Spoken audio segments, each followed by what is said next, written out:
근데 만약에 예를 들어 1,500원이든 1,600원이든 갔는데 미국이 더 이상 금리를 안 올릴 것 같아. 그럼 그 다음부터는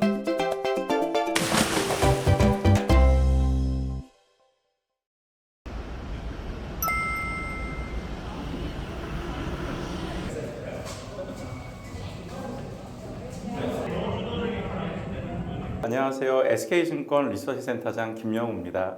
반도체 산업이 지금 시점에서 왜 특히 중요한지랑 네. 동시에 그동안은 평화로웠던 시기에는 네. 반도체 산업이 글로벌 분업이 어떻게 잘 이루어지고 있었는지 4차 산업혁명이라는 이야기 지겹게 들으셨을 텐데요. 사실은 산업혁명이 한 번 있을 때마다 패권 국가가 바뀌었습니다. 물론 이제 2차 대전 이후에 3차 산업혁명이 미국에서 일어났기 때문에 정보화혁명에서는 미국이 유지했던 거잖아요. 그전엔 계속 바뀌었죠. 그럼 미국 입장에서는 4차 산업혁명이 됐을 때 패권 국가가 바뀌기를 원하겠느냐?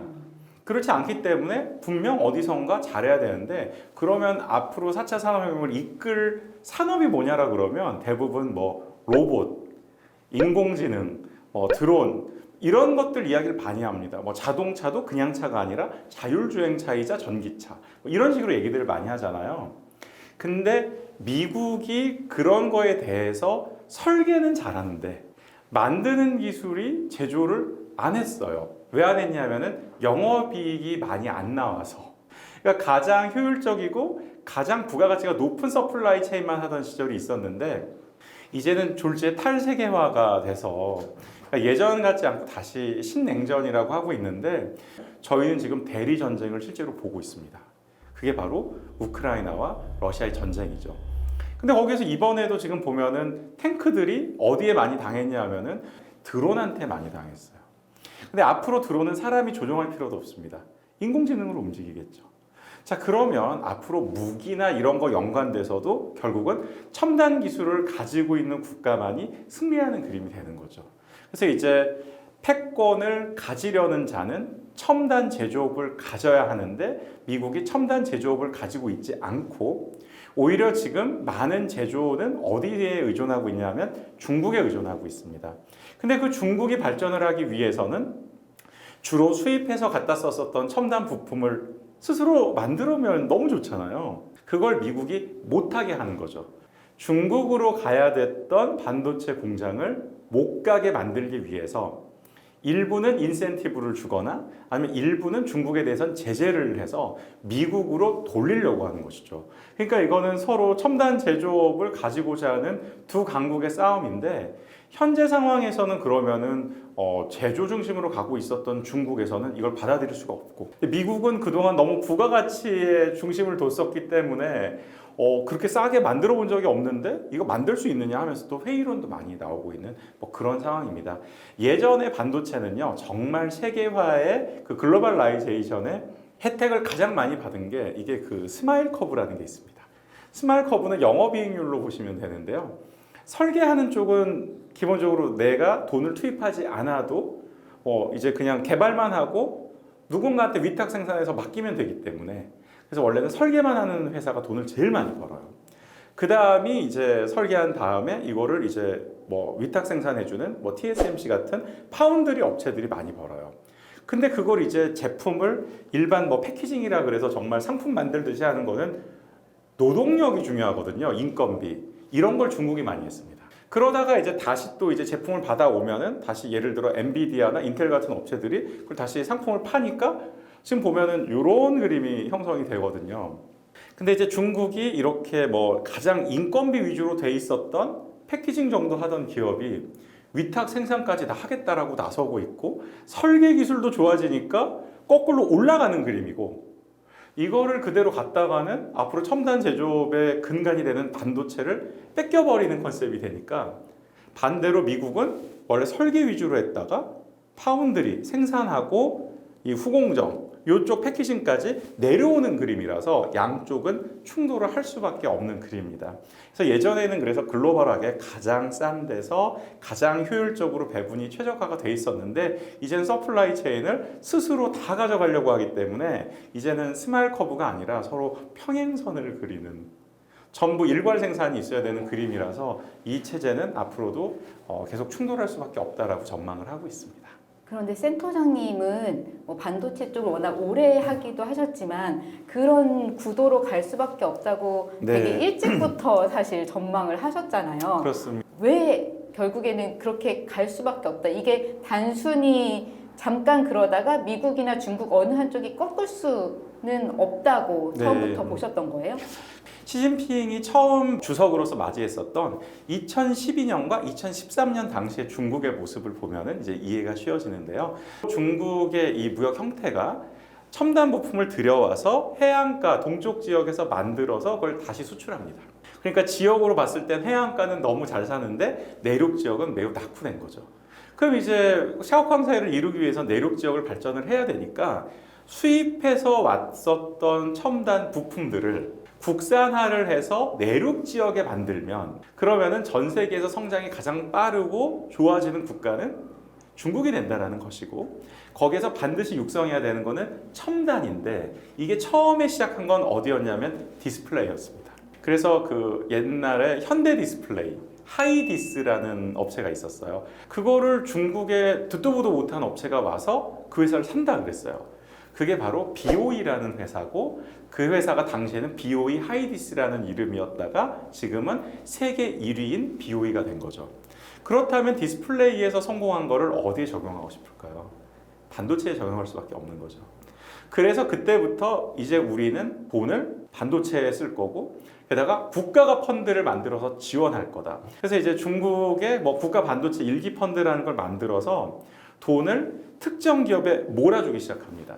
그래서 그 국가 반도체 일기 펀드 전체 펀드에서 40%를 넘게 받은 데가 어디냐? 그게 바로 YMTC라는 낸드 기업이고 그 두 번째로 많이 받은 데가 거의 30% 받은 데가 어디냐 하면은 바로 중국의 파운드리를 대표하는 SMIC가 되겠습니다.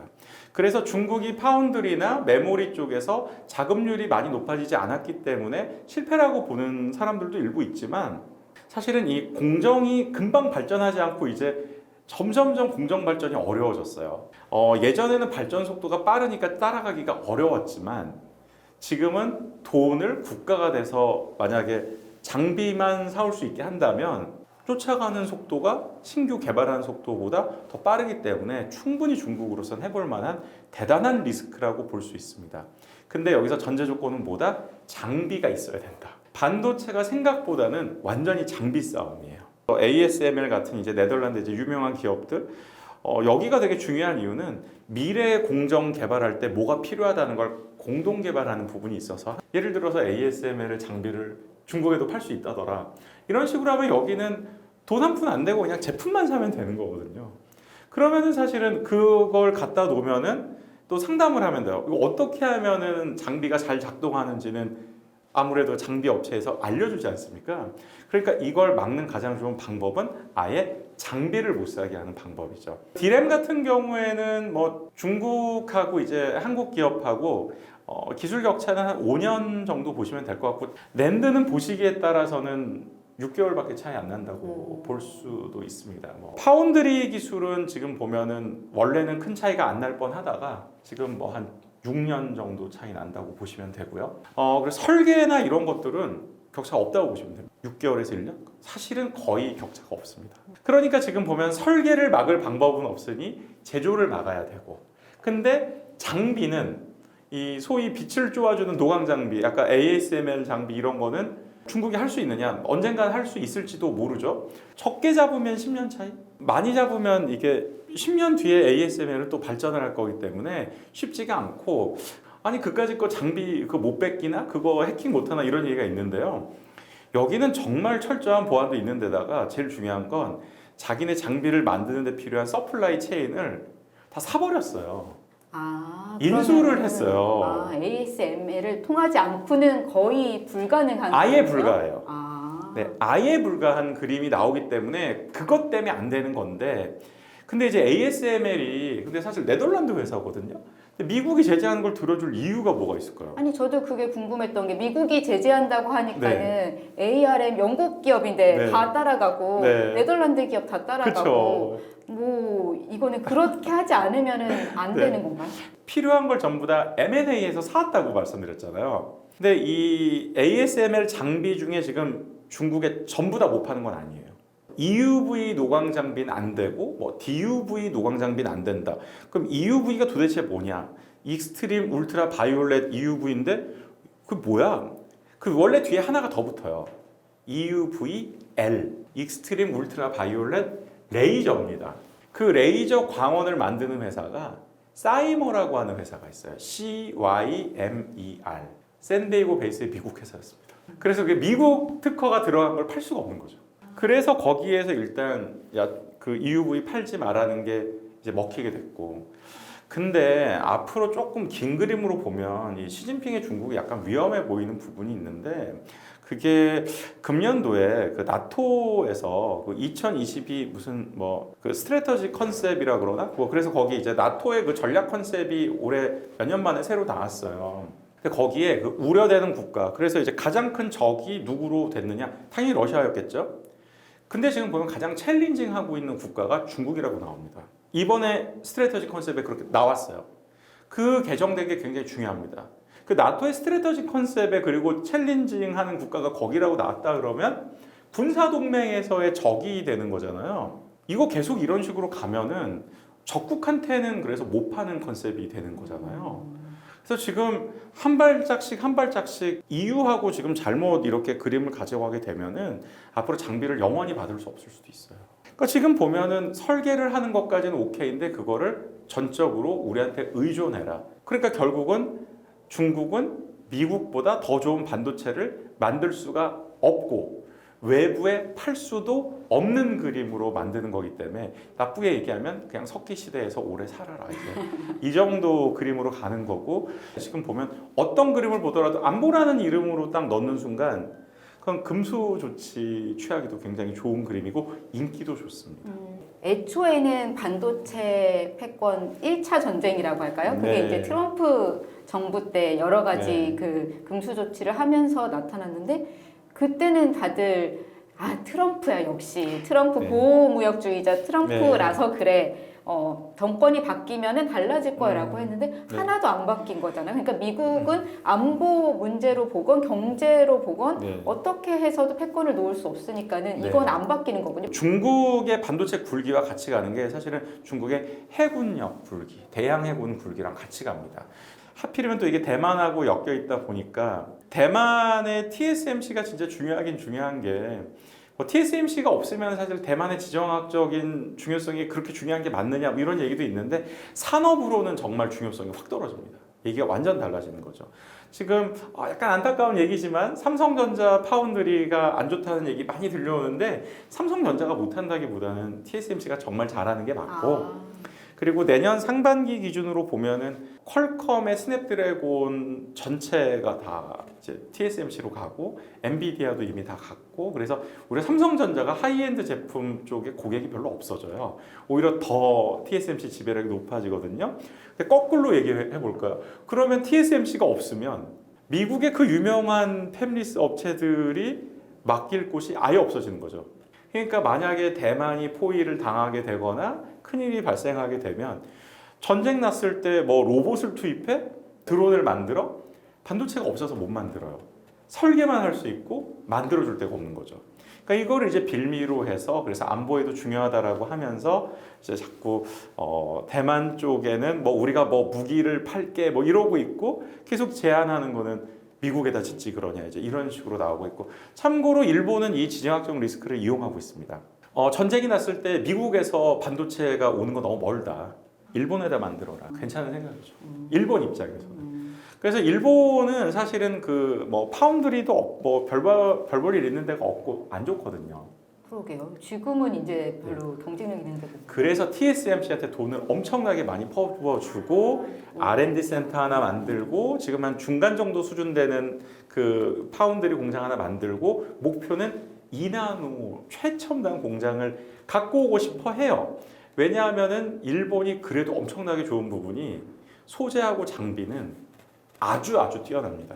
일본이 레버리지를 일으키려면 2나노 언더에서도 일본은 소재와 장비 강국이 돼야 되기 때문에, 그러니까 지금 TSMC의 최첨단 공장을 유치하고 미래 공정 기술을 같이 개발하는 게 되게 중요하다라고 보고 있는 거죠. 삼성전자가 TSMC를 넘어선다라고 하면 이제 뭐 그런 거를 여러 인비테이션을 받을 수가 있겠는데 아직은 그렇진 않기 때문에 아무래도 러브콜은 그쪽에서 많이 옵니다. 거기도 그 공정이라던가 기술 차이가 아직은 네. 벌어져 있는 상태인 거군요. 같은 3나노라고 해서 이게 진짜로 똑같지는 않습니다. 엄밀히 따지면 이제 1제곱밀리미터당 그 안에 들어가는 트랜지스터 개수가 몇 개냐를 가지고서 얘기를 하는데, 그렇게 따져봤을 때는 지금 TSMC를 삼성전자가 좀 못 쫓아가고 있기도 하죠. 3나노 그 굵기로 말하는 거는 그건- 비슷하지만 네, 그 그래서- 실제로는 그거 네, 말고 얼마나 네. 들어가느냐를 네. 따져면 좀 차이가 난다. 사람들이 같은 3나노면 다 똑같다고 생각하는데 이게 또 그렇진 않고, 근데 사실은 작은 데다가 많이 꾸겨 넣으면 아무래도 집적도를 높이면 전력 소모도 좀 줄어들고 속도도 빨라지고 이럴 수가 있기 때문에 선호하는 건 맞거든요. 그래서 그런 걸 따져보면 아무래도 좀 TSMC 쪽으로 고객이 현재는 더 몰릴 수밖에 없는 그런 상황입니다. 지금. 다르게 보면 엔비디아나 그런 퀄컴도 그런 걸 다 알기 때문에 TSMC로 가고 있는. 그렇죠. 그래서 이게 뭐 가격을 좀 내려준다고 해서 되는 문제가 아니고, 엔비디아는 약간 다른 얘기인데, 엔비디아는 이게 전공정 말고 후공정 이야기를 해야 되거든요. 그건 뭐냐 하면 전력 소모나 뭐 이런 속도를 높이기 위해서 칩을 작게 만들면 만들수록 유리할 거잖아요. 근데 그게 아니라 여러 칩들이 이렇게 넓게 있는 것보다 하나의 박스에 모아서 촘촘하게 박아 놓으면 토탈 효율은 좋아지지 않을까요? 그런 게 이제 후공정 패키징이라고 하는 건데, 요 기술이 삼성전자보다 TSMC가 훨씬 좋습니다. 현재는. 엔비디아 제품은 요 칩을 만드는 게 문제가 아니고, 칩 만드는 것도 문제지만 얼마나 이걸 고효율로 패키징을 하느냐가 중요한 건데, 그 기술이 또 TSMC가 앞서 있습니다. 그래서 칩도 잘 만드는데 패키징도 더 잘하네 해서 지금은 삼성전자가 좀 고객을 많이 뺏기고 있는 구간이고요. 이제 칼을 갈고 좋아지는 거는 아마 24년 이후가 되지 않을까라고 생각합니다. 어쨌든 미국은 아까 말씀하신 대로 이제 제조까지 우리가 다 가지고 있어야만 패권을 잡으니까는 그렇습니다. 지금 계속 미국으로 공장을 지어라라고 그렇습니다. 네. 하는 거잖아요. 뭐 삼성전자든 TSMC든. 네. 네, 그건 그렇게 될 수밖에 없는 거죠. 그거를 그렇게 안 해서는 네. 경쟁력을 지금 상황에서는 네. 지켜갈 수가 없는 건가요? 지금은 법안을 한국이 가서 바꿔달라 그런다고 해서 될 일은 아닙니다. 그러니까 요청할 수 있는 베스트는 유예 기간을 달라고 하는 것밖에 없는 거죠. 근데 반대로 물어보고 싶습니다. 그럼 유예 기간을 달라고 하면 다시 거기서 한국에서 버틸 거냐? 못할 겁니다. 유예 기간을 달라고 하는 거는 우리에게 위안거리가 될지언정 상황의 급박함은 바뀌지 않습니다. 하루라도 빨리 세팅을 하고 하루라도 먼저 가서 준비를 하는 게 유리한데, 사실은 이제 미국 기업으로 살아간다. 우리가 미국에서 사람들이 열심히 일하느냐? 그렇진 않거든요. 인프라가 좋으냐? 엄청나게 안 좋거든요. 말이 되냐? 근데 제가 이 말씀 드리고 싶습니다. 산업혁명이라면서요. 4차 산업혁명. 산업혁명의 중심은 생산성 아닌가요? 그 생산성을 어디서 구현해야 되냐면 너무 안타깝지만 미국에서 구현해야 됩니다. 그래서 남다른 생산성을 글자 그대로 이 생산 효율을 높일 수 있고, 안 좋은 거에서 그걸 우리는 뭘 달라고 해야 될까? 거기서 살아남는 기업들이 승자가 되는 거지, 그거 뭐 미국이 말이 되냐 이런 식으로 하면 답이 안 나오죠. 왜냐하면 TSMC는 그럼 미국 안 갈 거냐라고 물어보고 싶은 거죠. TSMC가 오히려 좀 더 불리해집니다. 왜냐하면 한국이 물가가 굉장히 높은 나라예요. 그래서 거기가 의외로 굉장히 낮은데 미국에서 적응하려면 삼성전자가 불리한가요? 그렇지 않습니다. 그리고 지금 보면은 이 TSMC 같은 경우에는 만약에 최첨단 공정, 뭐 예를 들어 3나노, 2나노 이런 공정이 미국에다 지으면 얼마나 대만 입장에서 무섭겠어요. 그래서 지금 논다는 게 뭐 5나노 이런 것들이잖아요. 근데 우리도 지금 약간 지금 그 테일러시에다가 투자하는 삼성 라인이 최첨단 공정이 아니고 뭐 예를 들어 5나노 이런 식으로 돼 있잖아요. 근데 한국은 그럴 이유가 없습니다. 왜냐면 지금 어차피 고객이 없는데 그럴 이유가 없고요. 고객이 원하면 어차피 원산지 규정을 이용해야 됩니다. 원산지 규정 같은 걸 하게 된다라고 하면은 퀄컴도 미국 내 생산 비중이 뭐 50% 이런 식으로 이제 나올 수밖에 없거든요. 그러면 TSMC는 최첨단 공정을 그럼 미국에다 지어야 되느냐? 그걸 못 하겠죠. 쉽지 않겠죠. 한국은 어차피 지금 고객이 없는데 안 지을 이유가 없는 거죠. 자율주행 기술이 사실은 무인 로봇이 될 텐데 그 무인 로봇은 다 총 들고 나가지 않겠습니까? 드론은 뭐 안 할까요? 이런 거 다 하고 있는데 앞으로 그런 거 다 국방 이슈로 삼지 않을까요? 그러니까 지금 그런 그림을 본다라 그러면 미국으로 진출을 오히려 좀 더 세게 준비할 필요가 있고, 대신에 또 미국이 또 중국에다가 이제 새롭게 업그레이드를 하거나 신규 투자를 하는 걸 일일이 제재를 하지 않겠습니까? 그게 내년도에 뭐 미국이 뭐 유예해 주기로 했다. 내후년부터는 어떻게 될지 모르잖아요. 거기다가 돈을 계속 쓸 수 있냐라고 하면 솔직히 어렵습니다. 그러니까 그때는 일단은 파운드리는 미국에서 하되 일단 한국에다가는 메모리를 일단 늘릴 수 있는 기회가 오긴 오는 건데, 장기적으로 보면은 메모리도 미국에다 지어야 되는 타이밍이 옵니다. 여기가 첨단 제조업을 한다고 했지 파운드리 한다는 거 아니거든요. 첨단 제조업을 해야 되니까 배터리도 있어야 되는 거고 거기 서플라이 체인도 있어야 되는 거고 그거 하라고 돈 주는 건데, 제일 중요한 건 지금은 동맹국에서 하는 거면은 누구든지 기업들 오라는 건데 사실은 동맹국 중에서 갖고 있는 기술이 있는 데가 한국밖에 없는 거죠. 그리고 일본이야말로 지금 보면 아까 보시면은 자기네 나라에 유치를 하고 싶어 하지 미국에다 지을 업체가 없어요 지금. 이게 얼라이언스 퍼스트라는 이름으로 아메리카 퍼스트라고 하면 거꾸로 지금 보면 확실하게 배터리 1위 국가 막아주고 있고, 그 돈을 끝까지 쏟아붓겠다고 하면서 반도체 키우려고 하는 거 막아주고 있고, 메모리 반도체는요 돈 많이 퍼부었으면 사실은 져요. 안 망하면은 걔네들이 이길 수밖에 없죠. 2018년만 해도 트럼프가 저러다 말겠지라고 했지만 그 이후에 중국이 하는 것을 보면서 미국인들이 생각하는 건 어떻게 바뀌었습니까? 중국을 바라보는 시각이 2017년과 2022년에 느끼는 거는 누가 봐도 미국의 주적은 중국이라고 생각하고 있어요. 그게 인기가 없을까요? 전혀 없지 않다. 그래서 지금 보면은 한국 기업들이 정말 안 좋은 상황처럼 보이지만 얼라이언스에 소속돼 있기 때문에 적국으로 규정되어 있는 중국 업체들을 다 막아준다라는 컨셉으로 보면서 패권국의 지위라는 게 어쩔 수 없기 때문에 최소한 두 군데로 나눠진다라고는 본다라고 하면은 이쪽에 더 적극적으로 갈 필요가 있고, 이건 한국한테 결코 불리하지 않습니다. 그러니까 어떻게 보면은 이미 답은 정해진 거네요. 미국의 네. 줄을 서자.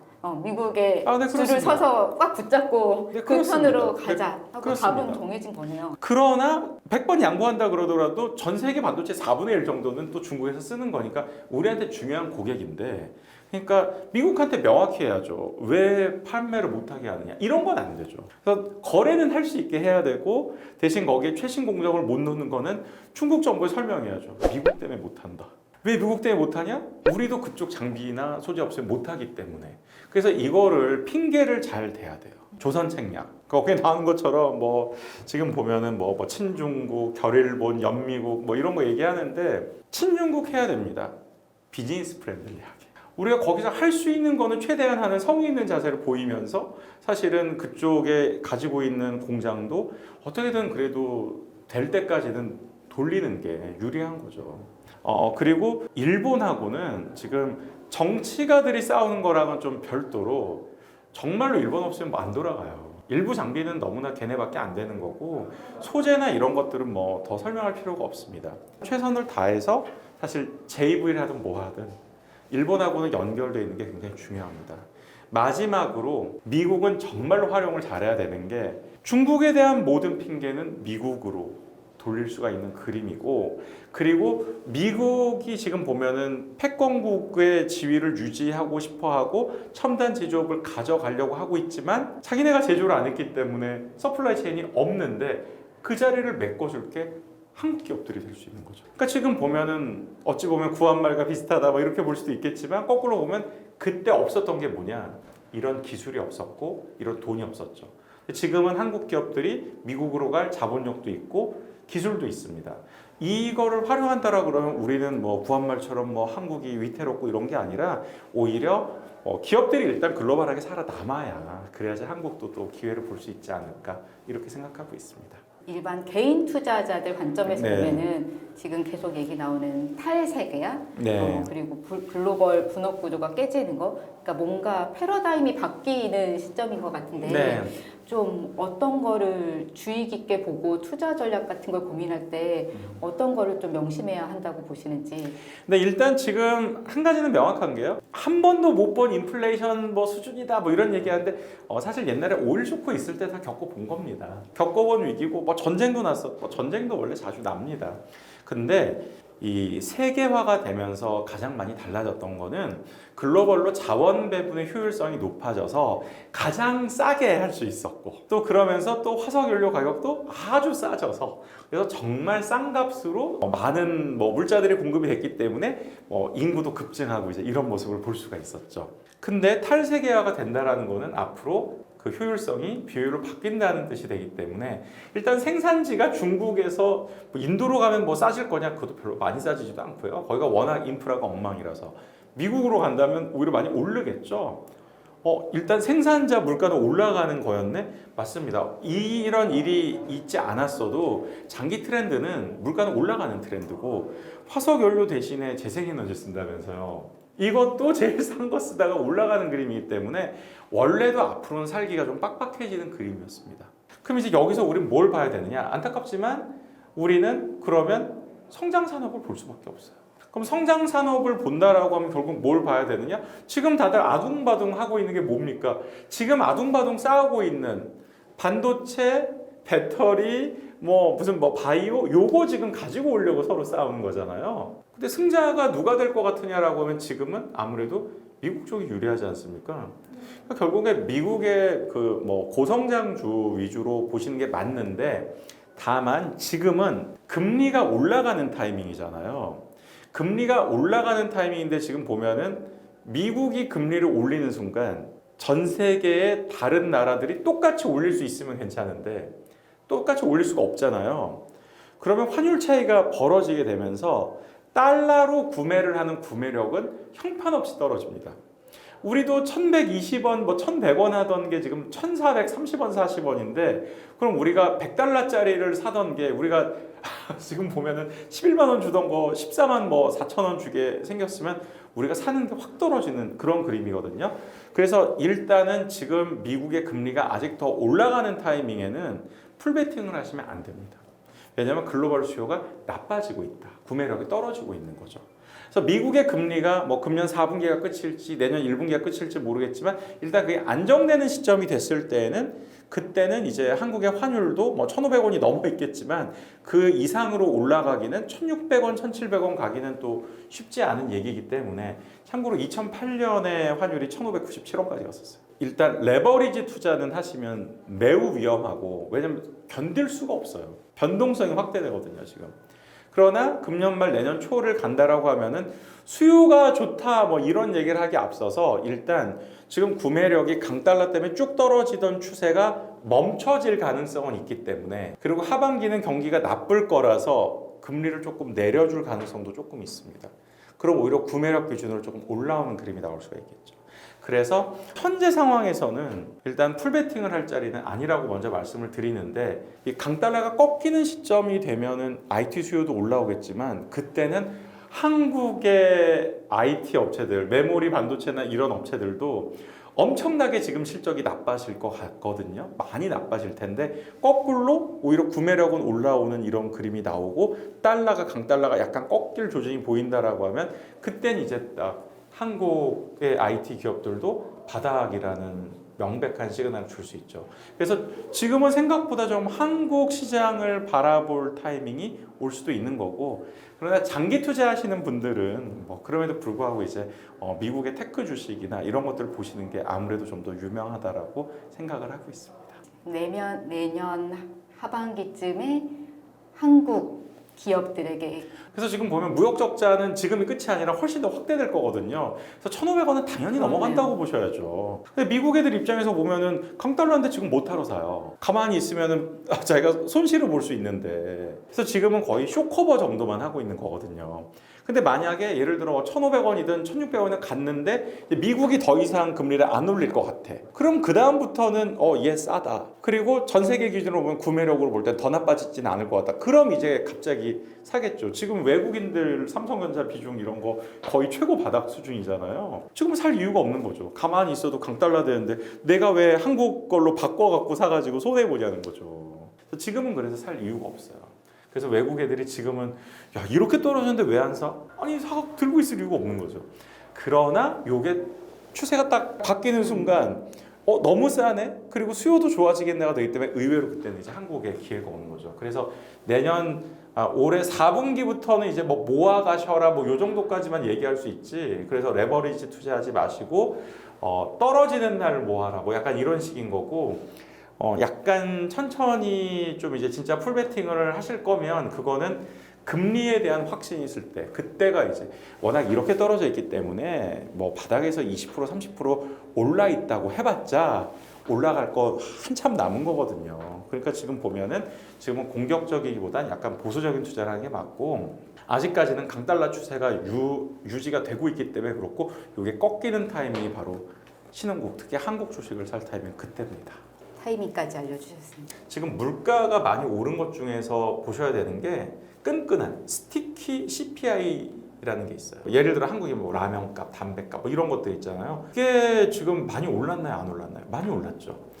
근데 우리가 원래 1,000원 있다가 이게 900원으로 지금 900원 이하로 줄은 컨셉이 됐는데 생활 필수품이 더 올랐어. 코스트 오브 리빙이 올랐어요. 그럼 우리가 IT 스펜딩을 늘릴 필요가 있을까요? 근데 게다가 전 세계로 따져보면 IT 제품을 만드는 나라가 생각보다 적어요. 중국, 뭐 베트남, 한국 이런 데밖에 몇 군데 없잖아요. 근데 여기 물가 올랐어요? 안 올랐어요? 많이 올랐죠? 근데 사는 국가들 입장에서는 전부 이게 수입 제품인 거예요. 달러로 수입하는 제품인 거예요. 그럼 말도 안 되게 올랐잖아요. 내 돈은 떨어졌고 생필품 값은 올랐는데 이걸 안 그래도 살 돈이 없어졌는데 얘 가격까지 올랐는데 이걸 사겠냐는 거죠. 그래서 지금 달러가 다 어디로 가고 있느냐? 미국으로 쫙 들어가고 있는 그림인데 이걸 지금 중단시킬 이유도 없을 뿐더러 이렇게 해서 글로벌 수요가 떨어져야지 그나마 유가하고 LNG 가격을 잡아서 러시아 견제 효과도 나오고 이란 견제 효과도 나오기 때문에 이게 기본적으로는 언제 약화될 거냐라고 묻는다라고 하면은 유럽의 난방 LNG 이런 수요가 약화되는 게 4월이 되는 거죠. 겨울 가지. 그래서 내년 1분기까지는 계속 금리를 올린다라는 컨셉이 있을 거고 더 중요한 건 나 이제 내릴 수도 있어라고 잘못 얘기해서 수요가 혹시라도 좋아지면 어떡합니까? 그럼 LNG나 원유 가격이 올라갈 수가 있잖아요. 이게 정책적인 효과를 보려면 더 매파적으로 이야기를 하는 게 맞아요. 그래서 시장은 패드 피봇이라 그래서 얘네가 확 바뀔 거라고 기대를 하는데 그쪽 입장에서는 지금 그러면 정책 효과가 없기 때문에 더 매파적으로 얘기하는 게 맞는 뭐 그런 상황이다. 구독자들한테 마지막으로 네. 좀 한마디 정리하는 한마디를 해주시면. 아직도 그 탈세계화라는 게 사실 마음에 잘 안 와닿는 그냥 그럴 거야라고 알고 있지만 생각보다 아직도 더 세게 올 겁니다. 그리고 그거는 엄청나게 커다란 리스크로 한국 산업 전체도 다가올 겁니다. 그러니까 지금 이걸 갖고 그래서 미국을 비난하는 게 맞느냐라고 하면 거꾸로 보면 거기가 그 서플라이 체인이 없다라는 것을 꼭 생각하고 미국의 동맹국이 아니면 기회를 안 주는데 우린 받고 그 앞에서 가장 앞서 있는 게 한국 기업들이라고 하면은 오히려 그 안에 들어가서 독점적인 지위를 구축하는 좀 더 능동적인 전략을 가지는 게 좋을 거고 그런 쪽에 진출에 성공하는 기업들의 사실은 투자자 입장에서도 더 관심을 가져보시는 게 좋지 않을까라고 조언을 드리고 싶습니다. 해보니까 미국의 구매력이 내년 하반기로 가면 구매력도 미국이 떨어져요. 미국도. 그러면 이제 금리 인상을 멈추겠죠. 그래서 하반기에는 금리 인상을 멈추고 일부 인하로 갈 가능성도 좀 보이는 게 좀 있는 거고 그리고 글로벌 수요가 너무 나빠지는 그림인데 중요한 거는 이제 그러면 팔아야 되잖아요. 팔아야 된다 그러면 뭐 없는 거 어떻게 하겠어요? 그럼 이제 가격을 내리겠죠.